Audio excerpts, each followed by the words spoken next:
What survives after death? By Robert Crosbie. Day after day we are constantly confronted by the fact that we are all subject to death.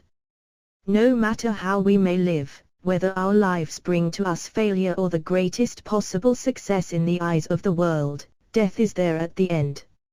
So sure as there is birth for us, so there is death. Each one knows that sooner or later death must be his portion, but what does he know of after death? What, if anything, survives?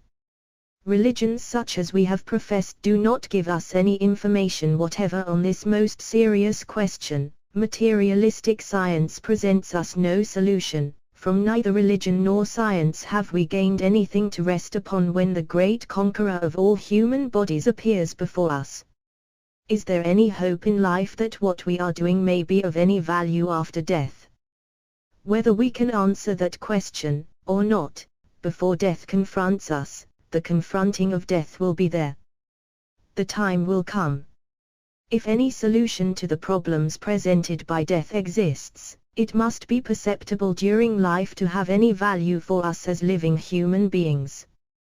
It must be a reasonable solution, sufficiently evident to us as we now live, to convince us of the correctness of the solution. There must be clear evidence as to an understanding of the facts of life, before we may accept any explanation as to what must be after death. When we know the meaning of birth, when we know what we are working here in bodies for, when we know what all manifested life exists for, then, we may have an answer as to why we pass so few years in any one physical existence. We may know where are our friends, our parents, our grandparents, who lived as we are living but now are gone. We may know if life has ceased for them, and, then, if life can ever cease for us. There is one fact of human existence which should guide us in our thinking, the fact of law, ruling in everything that we do. Is it not our knowledge, our perception of law that enables us to control the elements in nature? We control the various substances and elements by understanding the law of their operation. We know that the law of action and reaction prevails in nature. We recognize in nature the law of cause and effect. But do we not know that law rules in our very selves? We know there is a law under which the body grows from conception to birth, from birth to maturity, followed by gradual declination. Just as there is for man a cycle of birth, youth, manhood, decay and death, so there is a succession of events in nature, which we perceive to be a universal law. Morning, noon, and night are followed by morning again, spring, summer, autumn, and winter are followed by spring again. We ought then to be able to perceive that, as in nature our birth this time is but in orderly succession after previous death, so must we come again and again for a lifetime on earth, as we come again and again to our daytimes after the night. We must have passed through a great sweep of existence to have reached this present birth, but that must also have been the operation of law. The choice lies between law and chaos. There cannot be law here and chaos there. All is under law, or all is chaos. Our whole experience shows that law rules, and the conclusion becomes necessary that law rules in everything and in every circumstance. Law, therefore, must rule on both sides of death. But is this law enforced upon us by some powerful being? If so, there is no hope whatever for us. And who are we operating under this all-inclusive law? If we are mere bodies, we are small and restricted beings. If all the life there is what we feel and experience in our bodies, life amounts to nothing. Very little thought, however, will convince us that we are not our bodies. We know that our bodies are under constant change from birth to the present time. Constant change will go on until the cessation of these bodies, but we do not change. The same I was child, youth, young man, and older man.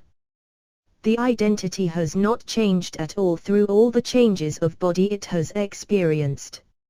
Nor are we our minds, as so many believe. Our minds are merely certain bundles of ideas in regard to life, and we must be greater than those minds because we can change them. Nor is there any imaginable limit to that changing.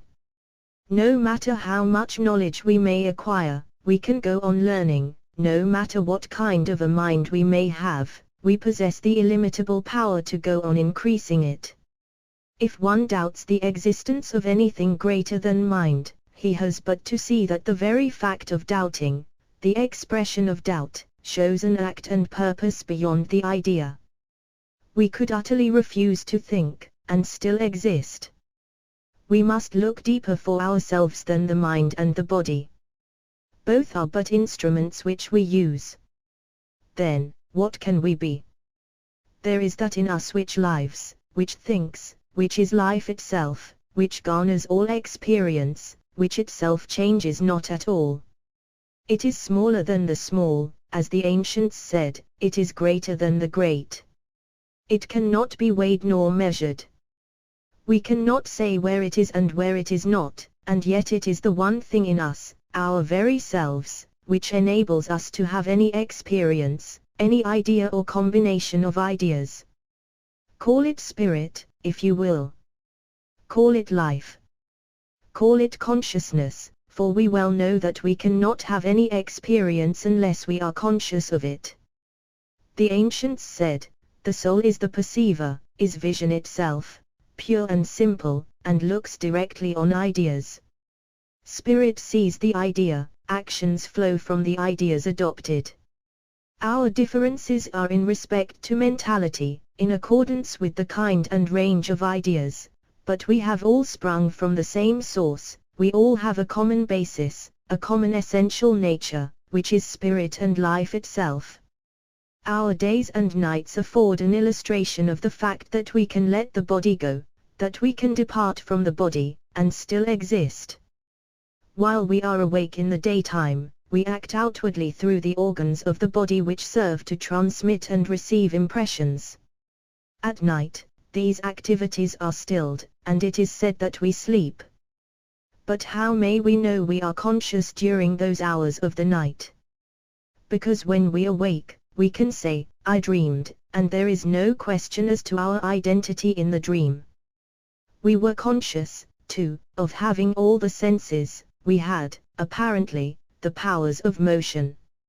Notwithstanding the dormant condition of the body in that state we call deep sleep, we were still acting, living, conscious beings. It may not be difficult to conceive that, during the greater portion of the night's rest passed in what is known as dreamless slumber of the body, we are conscious, that our action is of a higher and finer kind than in waking life, that it is possible for us to keep a conscious hold on that action, to bring back into this brain of ours, which we are using during the daytime, the memory of every act on every inner plane of being. The soul, the real man, with all his past experiences is fully awake when the body is asleep. The night time of the soul is the daytime of the body. It is only in exceptional cases, however, that a human being knows that he is conscious all the time, that consciousness can never by any possibility cease. Yet each one can see for himself that if consciousness ever ceased, there would be no possibility of its ever beginning again. We can see continuing consciousness in the fact that we are able to take up, each day in our life, the work of the day and days before. Theosophy is presented for the purpose of showing that this full consciousness in the daytime, in operation through the body, is possible to every man. If we had that consciousness, what would death mean to us? It would mean no more than sleep.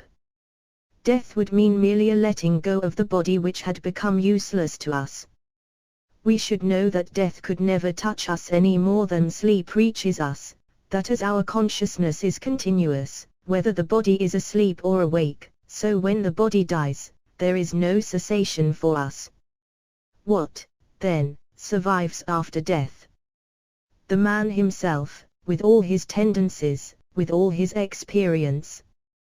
The thinker, the soul, is what survives, is what can never be extinguished, can never itself suffer, can never be involved, is always of its own nature, no matter what conditions a man may become involved in for the time being. Conditions, whether of joy or suffering, must have an ending, but the one who enjoys, the one who suffers, the one who feels, changes not at all.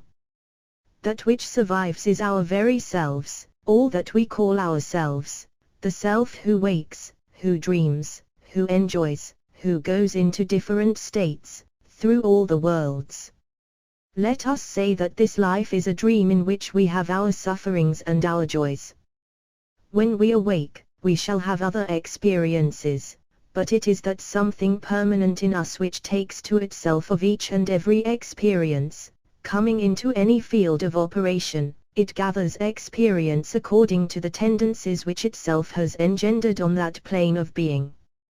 Thus man has no other experience on earth save that which is his very own, save that which he has made part of his action on this earth. The law of action and reaction, of cause and effect, sowing and reaping is, then, his own law. What is it that survives? We survive, as conscious beings, with all the powers of perception, with all that we have ever gained, and thus shall it ever be. There is no cessation for us. Bodies wear out in one life, as we know, when they are no longer capable and useful.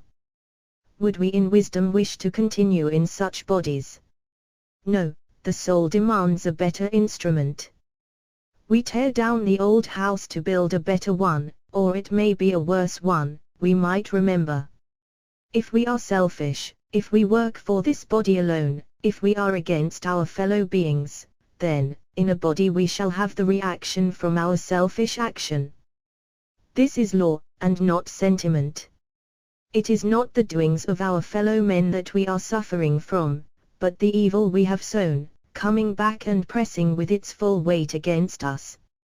Not until man assumes his birthright and realizes that the whole course of evolution is the working out of the laws of justice, will he take the first step forward in true progress, which leads to conscious immortality.